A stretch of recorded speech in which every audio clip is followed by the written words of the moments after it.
새 노래로 여호와께 찬양하라. 대저 기이한 일을 행하사 그 오른손과 거룩한 팔로 자기를 위하여 구원을 베푸셨도다. 여호와께서 그 구원을 알게 하시며 그 의를 열방의 목전에 명백히 나타내셨도다. 저가 이스라엘의 집에 향하신 인자와 성실을 기억하셨으므로 땅의 모든 끝이 우리 하나님의 구원을 보았도다. 온 땅이여 여호와께 즐거이 소리할지어다. 소리를 받아야 즐거이 노래하며 찬송할지어다. 하나님은 영이시니 예배하는 자가 신령과 진리로 예배할지니라. 아멘.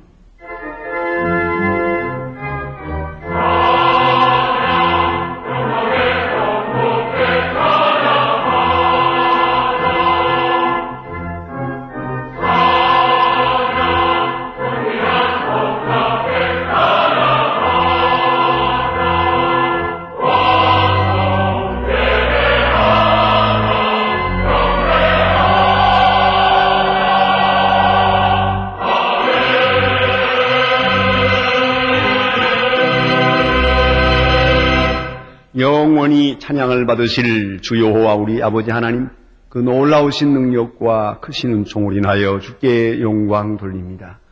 죄와 사망에서 우리를 건지신 주 예수 그리스도의 구속의 은혜를 길이길이 찬양하옵고, 오늘도 우리와 함께 하시며 날마다 새롭게 하시는 성령의 교통하심을 인하여 찬송을 부릅니다. 성부, 성자, 성령께 세세 무궁토록 영광이 있을지어다. 아멘. 다 같이 고개 숙이셔서 겸손한 마음으로 참회의 기도를 드리겠습니다. 국률이 풍성하신 아버지, 저희들이 다시 주님 앞에 나왔습니다. 건강 주시고 자유 주시고 거룩한 성전을 허락하시며 성령의 감화를 주시사 모든 얽매이기 쉬운 시험을 물리치고 주님 앞에 나오게 하심을 진심으로 감사드립니다.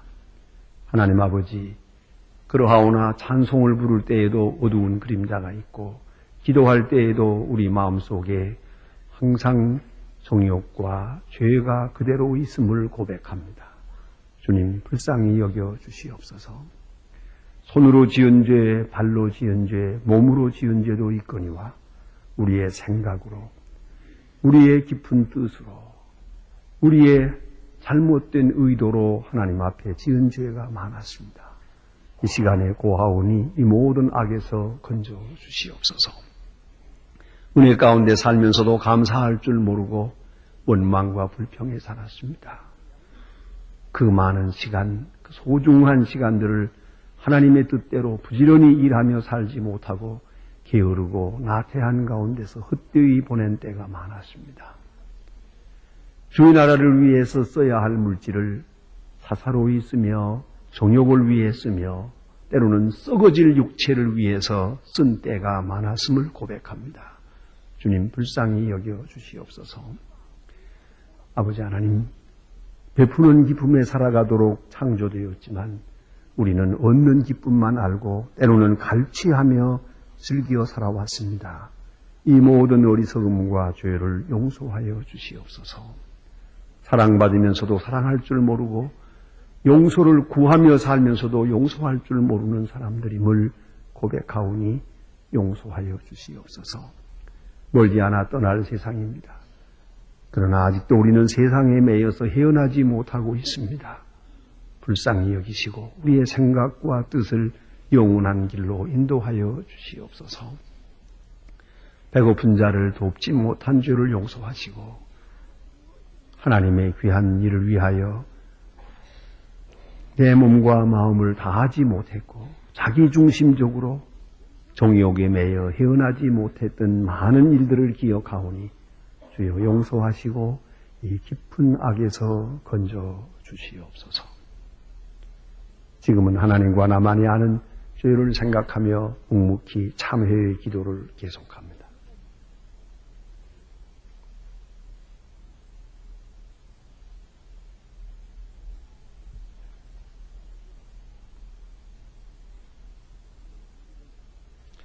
그런즉 이 일에 대하여 우리가 무슨 말하리요? 만일 하나님이 우리를 위하시면 누가 우리를 대적하리요? 자기 아들을 아끼지 아니하시고 우리 모든 사람을 위하여 내어주시니가 어찌 그 아들과 함께 모든 것을 우리에게 은사로 주지 아니하시겠느뇨. 누가 능히 하나님의 택하신 자를 송사하리요. 의롭다 하시는 이는 하나님이시니. 그러므로 주 예수 그리스도 안에 있는 자에게 결코 정죄함이 없느니라. 아멘. 오늘 우리에게 주시는 하나님의 말씀은 구약 시편 139편 13절로부터 24절에 있는 말씀 되겠습니다. 구약 성경 902면입니다.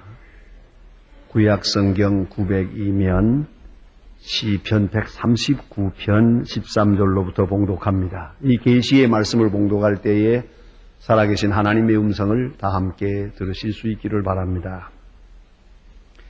주께서 내 장부를 지으시며 나의 모태에서 나를 조직하셨나이다.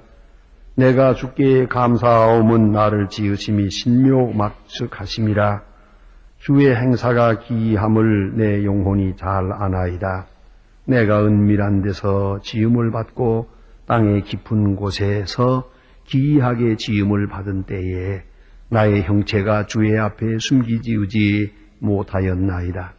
내 형질이 이루기 전에 주의 눈이 보셨으며 나를 위하여 정한 날이 하나도 되기 전에 주의 책에 다 기록이 되었나이다.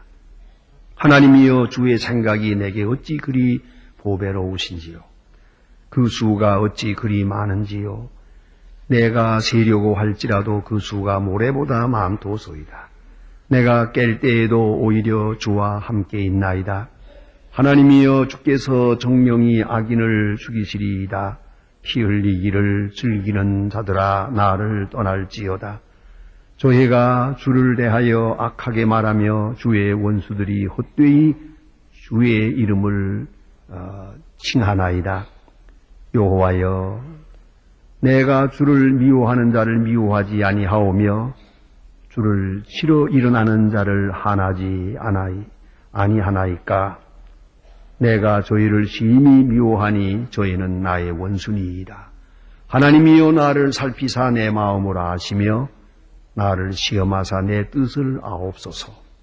내게 무슨 악한 행위가 있나 보시고 나를 영원한 길로 인도하소서. 아멘.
여러분이 잘 아는 심리학자 프로이드는 사람의 마음 속에는 두 가지 자아가 존재한다고 말하고 있습니다. 그 하나가 슈퍼에고요, 또 하나는 트루에고라고 말합니다. 하나는 높은 차원의 자기 나름대로 생각하고 있는 또 하나의 자아가 있고, 그리고 실제적인 진실한 자아가 있다는 것입니다. 자, 그런데 이 두 자아가 서로 거리를 둔단 말입니다. 이 두 자아의 간격이 넓으면 넓을수록 그 사람은 고민이 많다 그럽니다. 결론적으로 말하면 보다 진실한 사람이 건강하고요, 보다 정직한 사람이 마음이 평안하다는 말이옵니다. 현대인에게서는 소위 성인병이라는 게 있습니다. 모두가 두려워하는 아주 고질적인 병이 우리를 괴롭히고 있습니다. 고혈압, 당뇨, 신경통, 암, 이런 소위 불치병들이 있는데, 그 모든 것의 원인은 콜레스테롤이라고 흔히들 말합니다. 우리는 혈압이 높아졌을 때야 이제 가서 걱정거리가 됩니다만은, 소위 지성인이라는 사람들, 서양 사람들 가운데는 그게 아니고요, 콜레스테롤 치수, 이 콜레스테롤 수치부터 걱정을 합니다. 이 수치가 높아지면 이거 큰일 난 줄 압니다. 그래서 이 콜레스테롤의 수치를 낮추기 위해서 백방으로 노력을 합니다. 이것이 높다 보면은 갖가지 병이 거기서 유발되기 때문입니다. 그러면 콜레스테롤이라는 게 뭐냐 하고 전문가에게 물었더니, 그저 우리 보통 사람을 위해서 쉽게 말해주더만요, 그저 피가 더럽다는 겁니다. 기름기로 인해서 갖가지 필요 없는 물질이 거기에 들어가서 그저 쉽게 말해서 맑은 물처럼 흘러야 되는데, 피가 아주 시궁창물같이 더러운 물처럼, 차마 현미경으로 볼 수 없을 만큼 더러운 물처럼 이렇게 피가 나빠졌다는 거예요. 그게 콜레스테롤 수치가 높다, 그런 얘기입니다. 어떻게 하면은 맑은 피를 유지할 수가 있겠느냐 할 때에, 물론 음식을 조심해야 된다, 정상적으로 운동을 해야 한다, 그거는 25%에 해당하는 것이고, 적어도 75%라는 것은 마음가짐에 달렸대요. 마음이 평안하고 기분이 상쾌하면 맑은 피가 흐르고요, 피가 맑아지고, 사람이 나쁜 마음을 가지면 피에 독소가 생기고, 욕심이 생기면 피가 끓어지고, 이 피가 그 마음에 따라서 이렇게 된다는 것이에요. 자, 그런 걸 우리가 깊이 생각해야 됩니다. 모든 것의 근본은 마음 자체의 문제다 하는 것입니다. 이걸 인정을 해야 돼요. 이건 물질로 해결이 안 돼요. 이건 많이 공부한다고 해결되는 것도 아니에요. 아무리 몸부림을 쳐도 안 돼요. 모든 것의 근본은, 그것은 마음이다. 그 다음에는 이 마음을 다스려야 한다는 거죠. 그래서 내가 다스릴 수 있느냐는, 잠언에 보면은 자기 마음을 다스리는 자는 성을 빼앗는 자보다 낫다, 용사보다 낫다, 그래요. 자기 마음을 자기 마음대로 할 수 있는 사람은 참으로 위대한 사람이죠. 왜 경제학에서 쓰는 말 가운데 종속경제란 말이 있지 않습니까? 내가 아무리 사업을 혼자서 잘하고 싶어도 다른 사람 사업과 연계되어 있기 때문에 다른 사람이 부도날 때 나도 연쇄부동을 낼 수밖에 없는 형편이 된다 말. 그래서 이런 극단적인 말이지 않습니까? 미국 경제가 기침을 하면 한국 경제는 감기 걸린다 그러잖아요. 온 세계가 함께 맞물려 돌아가는 거예요. 자, 그런데 우리는 여기서 생각해야 합니다. 이 세상 환경이, 또 세상 경제, 정치, 문화 모든 것이 곤두박질을 하듯이 이렇게 변하고 있는데, 여기에 얼마나 그 마음이 초연할 수 있느냐는 거죠. 가령 욕을 먹어도 마음은 평안해요. 아무리 걱정거리가 있어도 잠자는 데는 전혀 지장이 없어요. 하나님의 것을 빼앗겨도 물질은 빼앗겨도 내 마음은 절대로 빼앗기질 않아요. 혼탁한 사회에 살면서도 그 정신세계의 그 영적인 세계는 항상 맑고 정직하고 고요하단 말이에요. 이런 초연한 그런 인격을 이루어야 한다는 거죠. 그래야 건강한 것이죠. 남들을 우는 세계에서 같이 울고 남들 어렵다고 할 때 같이 걱정하고 돌아가면 이건 아무것도 아니란 말이에요. 믿는 사람은 거기서 좀 다른, 좀 별다르게, 초연하게 돼야 됩니다. 흔히들 말하기로 왜 도사라고 하잖아요. 도사가 마술사가 아니에요. 모든 주변 변화에 관계없이 초연한 사람이 도사죠. 또 뿐만 아니라 내 뜻을 내가 주장할 수 없다는 것을 일단 시인을 해야 됩니다. 이걸 인정하는 데서부터 시작해야 된다는 말입니다. 그리고요, 요새 극단적으로 우울증이라는 게 있지 않습니까? 이게 바로 정신세계에 오는 좋지 못한 병인데요. 이것은 청진기에 나타나는 것이 아니요. 아무리 좋은 기계로 진찰을 해도 우울증을 찾아낼 수는 없어요.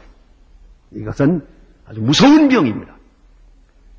그런데 그 우울증이라고 하는 병의 첫 단계가 뭐냐면은 유몽호 감각이 없어진다는 거예요. 웃음이 없떠나가 버린 거다. 그 사람의 얼굴이 나타납니다. 그래서 교회에서 설교할 때도 들어보면은 다 같이 웃을 일이 있어 웃을 때 이 사람은 안 웃어요. 안 웃을 뿐만 아니라 옆에서 웃는 사람을 보고 이상하다 생각해요. 남 웃을 때 우습지 않고 웃음이 안 나오거든 병 걸린 줄 아세요. 이게 문제라고요. 도대체 왜 웃는지 모르겠는 거예요. 내 마음. 이게 문제라고요. 유머 감각이 없어져요. 얼굴이 이질어지기 시작을 하는 거예요. 이제. 그런가 하면 식욕이 감퇴됩니다. 그래서는 음식이 어쩌느니 밥상 마주 앉아서 잔소리가 많아지면 이것도 병이래요. 입맛만 좋으면 세상에 맛없는 음식이 어디 있습니까? 또 잠을 잘 자지 못해요. 졸리기만 하고 잠을 못 자요. 깊은 잠을 못 이루거든. 이게 또 큰 병입니다. 그 다음에는 비사회적 성격이 나타납니다. 그래서 사람을 만나는 것이 싫어져요. 그러면 문제가 생긴 거예요. 세상이 나쁜 게 아니에요. 내가 잘못된 거예요. 사람 만나는 게 싫고 무섭고 공포해요. 그리고 사람을 의심하기 시작을 해요. 이게 큰 병입니다. 그 다음에는 적개심이 나타납니다. 그래서 남을 미워하는 거예요. 모든 사람이 나를 미워한다고 생각해요. 모든 사람이 다 내 원수다. 어떤 사람이 하도 누가 나쁘고 그러더라니 몇 사람이 나쁘고 몇 사람이 좋습니까 했더니 다 나쁘대요. 그러면 당신은 병이에요. 세상엔 좋은 사람이 더 많소. 이걸 알아야 합니다. 그리고 이 적개심을 가지게 되니까 조금만 건드리면 싸우자고 대들죠. 참 피곤하고 어려운 사람이야. 이게 우울증 환자예요. 그리고 사는 것이 힘들고 괴롭다. 마침내 자기 비하에 빠지고 절망하게 되고 그리고 정신적으로 자살합니다. 벌써 정신적으로는 완전히 죽었어요. 이 우울증이 한번 잘못 작용을 하면은 남을 죽이고 자기를 죽입니다. 이거 무서운 것이옵니다. 자, 그런데 오늘 본문 말씀 가운데 보면은 이제 이 문제를 어떻게 치유할 것이냐는 거죠. 시편 137편에 보면 하나님의 전지전능에 대한 찬양과 신앙 고백과 간증이 있는 시 내용을 읽을 수가 있습니다. 깊은 진리를 말씀하고 있습니다. 1절부터 읽어나가면 하나님은 아십니다. 앉고 서는 것을 아시고 행위를 아시고 생각을 아시고 내 말도 아시고 내 의도를 아시고 또 시간적으로도 내가 세상에 태어나기 전부터 은밀한 곳에서 나를 아시고 내가 나를 알기 전에 주께서 나를 먼저 아십니다. 내 운명을 아십니다. 주는 다 아십니다. omniscience, omnipotence, 전지전능하시다. 그것을 고백하고 있습니다. 여러분, 스스로 마음에 물어보세요. 하나님은 아신다. 이 말이 나에게 위로가 되고 사랑이 되고 힘이 되는 것입니까? 아니면 하나님은 아신다 하는 말이 두렵고 떨리는 얘기가 됩니까? 하나님은 내 의도 깊은 것까지 이미 다 알고 계신다는 말이에요. 그것을 기뻐하고 그것을 통하여 위로를 얻고 힘과 용기를 얻는 것이 그리스도인이에요. 그런데 하나님이 감찰하시고 하나님이 아신다고 할 때 꼼짝 못합니다. 이 사람은 이제 이미 깊은 중증에 빠진 사람이에요. 세상에 모순도 있고 잘못도 있고 부조리도 있습니다만은 그러나 모든 것이 하나님의 아신 바 되어 있고 하나님의 손에 다 노출되어 있다는 말입니다. 그리고 오늘 본문에서는 시편 저자는 기도를 합니다. 하나님이여 아시옵소서. 내 진실을 구합니다. 사람에게는 비방을 받습니다. 비난도 받습니다. 오해도 받습니다. 그래도 하나님 당신만은 나를 아십니다.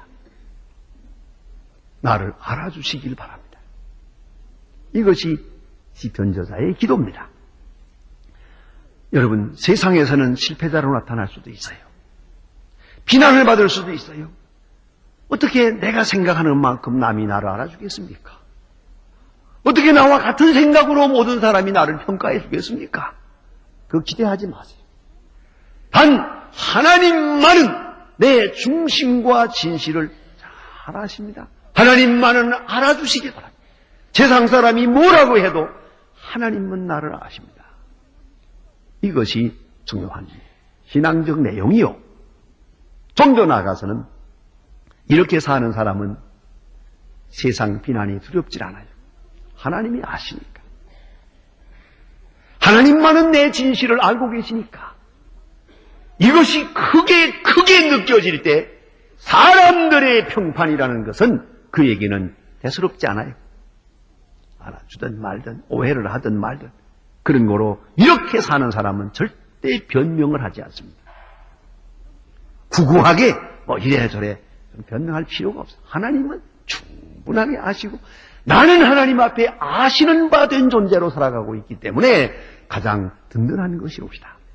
좀 더 나아가서는 사람의 행위라는 것, 혹은 형식적인 그 행동이라는 것, 혹은 실청 상황이라든가 혹은 실적이라는 것은 그 마음에 원하는 대로 다 되는 건 아니에요. 그렇지 않습니까? 나는 좋은 마음으로 했지만은 좋은 결과를 얻지 못할 때도 많아요. 선한 일이라고 했는데 마지막에는 별로 선한 그런 좋은 열매를 거두지 못할 때도 있습니다. 그래도 좋아요.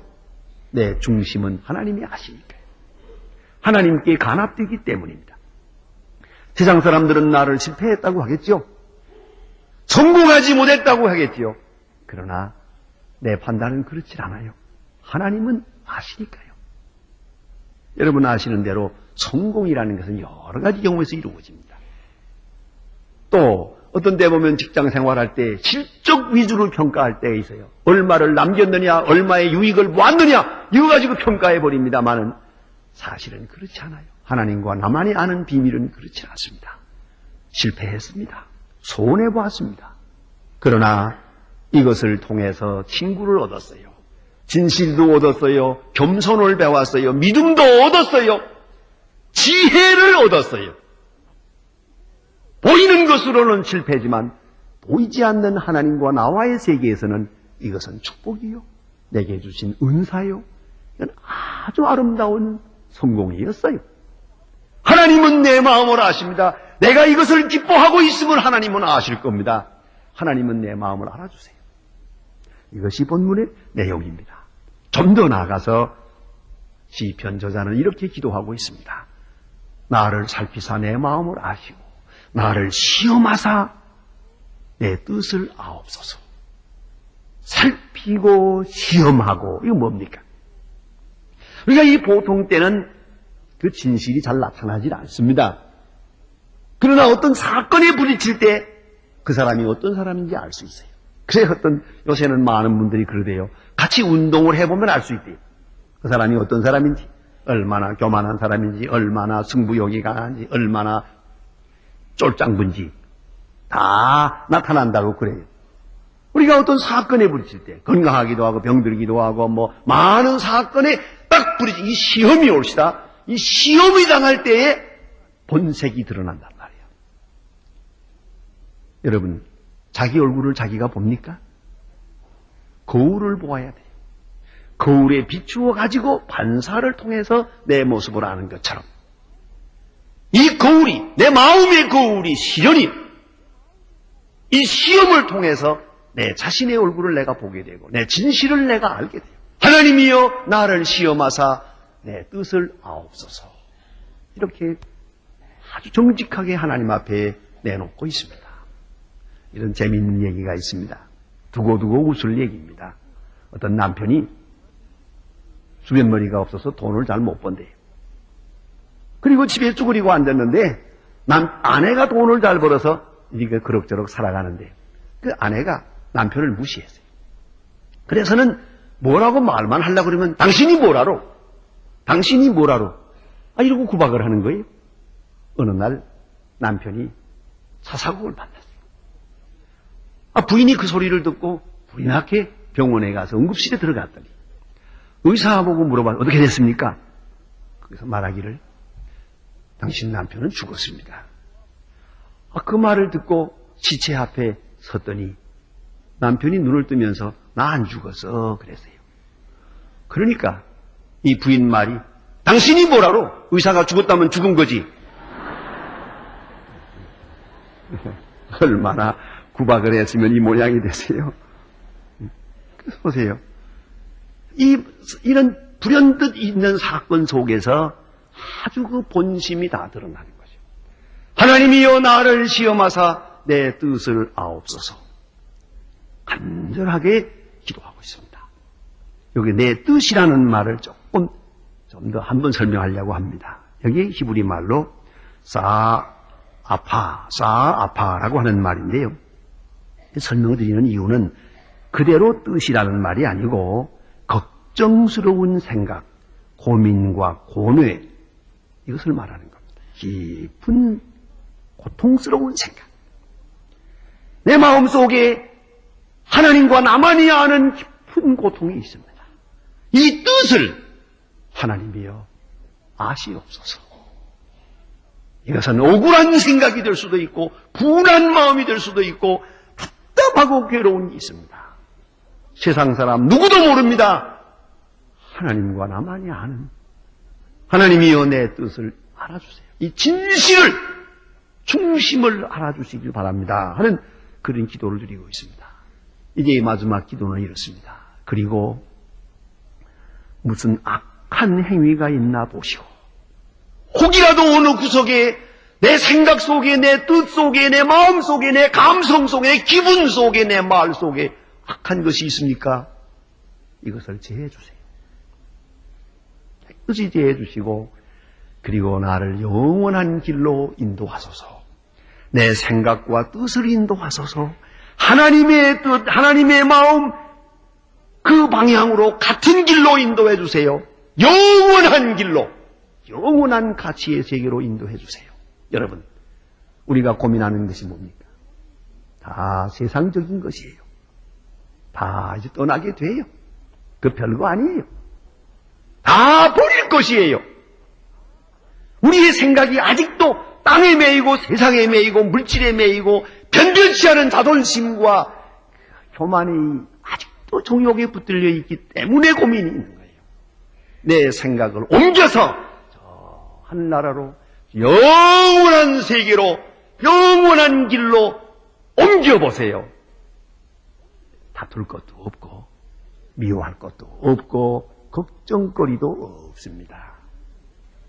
이걸 알아야 돼요. 자꾸 내 생각이 땅으로 세상으로 자기중심적으로 기울어지거든요. 그래서 오늘 시편에서 말합니다. 하나님이여 내 뜻과 내 생각을 하나님의 그 영원한 세계로 인도하소서. 이렇게 간구하고 있습니다. 이 시간에 그 유명한 록펠러의 이야기를 좀 하려 합니다. 록펠러라는 사람은 소년 시대에 남다르게 건강하고 건장한 몸이 컸다고 합니다. 앞으로 자라서 큰 장군이 될 거라고 이렇게 기대했는데 이 사람이 커가면서 사업가가 됩니다. 그리고 성공해서 43세 때에 세계적인 회사의 주인이 됩니다. 53세 때는 명실공히 세계 최고의 부자가 됐습니다. 그런데 그 즈음에 그 몸이 점점 쇠약하기 시작을 하고요. 지독한 피부병도 있었고, 그리고 머리깔이 다 빠지고 눈썹도 휘어지고 바싹 마르게 됩니다. 원인을 알 길이 없습니다. 문제는 불안과 공포에 떨리고요. 돈 벌다 보니까 원수도 많아요. 많은 사람으로부터 위협을 받는다고 생각해서 경호원까지 두고 또 그리고 세계적인 의사들을 데려다가 각가지 방법으로 치료했지만 날 길이 없어요. 그래서 식사라고는 그 큰 부자가 비스켓 몇 개와 물을 마셔가면서 연명을 합니다. 기가 막힙니다. 의사들이 회의를 다 하고 나서 마지막에 결론을 내렸는데 앞으로 잘하면 1년 살겠습니다. 선언을 했습니다. 이 이야기가 신문 기자들에게 알려지게 되고 그 다음날 조간신문에 크게 났습니다. 록펠러 불치병에 걸려서 앞으로 1년 후에 죽는다더라. 그 기사를 자기가 봅니다. 기가 막힌 거예요. 하루에도 몇백만 달러씩 돈이 벌리지만은 아무 소용없고 이 많은 물질이 나를 위로할 수 없어요. 그 많은 명예도 지위도 아무 소용이 없는 걸 알았습니다. 너무 고민하다가 훌륭한 어른들을 만나서 의논을 했습니다. 결론을 냈습니다. 자선재단을 만들기로. 록펠러 자선재단은 유명합니다. 그래서 대학을 세우고 자선 장학금을 주고 고아원을 세우고 불쌍한 사람들을 돕고 뭐 이런 게 병원을 세우고 록펠러 재단 세계적인 자선재단을 세워놓고 그동안은 어떻게 버느냐 어떻게 재산을 지키느냐 어떻게 최고라는 말을 유지하느냐 이것만 생각했지만 이제부터는 그게 아닙니다. 이제는 어떻게 하면 잘 쓰느냐 어떻게 하면 요 남은 시간에 좋은 일을 할 것이냐 그래서 베푸는 일에 마음을 쓰기 시작을 합니다. 그의 마음이 기뻐집니다. 이제는 경호원도 필요 없고 잠도 잘 오고 식욕도 돌아옵니다. 결과로 98세까지 살았습니다. 여러분 무엇을 추구하고 있습니까? 얼마나 더 얻느냐 더 취하느냐 그런 동안은 몸이 바싹바싹 마르는 겁니다. 정신력이 병드는 거예요. 그러나 베푸는 기쁨에 살 때 어느 사이에 이렇게 새 사람이 되어서 가장 큰 행복을 누리며 살았습니다. 카네기의 유명한 말이 있습니다. 가장 큰 행복이란 아무 보상도 바라지 않고 베푸는 기쁨에 사는 것이다. 어떻게 하면 베풀까? 어떻게 하면 남을 도울까? 그 마음으로만 살아보세요.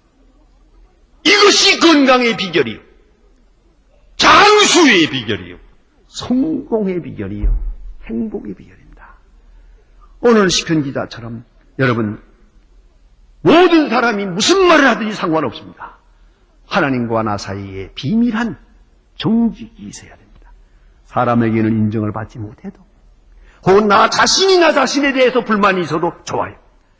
그러나 내 중심을 하나님께 바치고 중심을 보시는 하나님께 내맡기고 하나님이여 내 마음을 살펴주세요. 내 뜻을 아옵소서. 그리고 영원한 길로 인도하소서. 기도하십니다.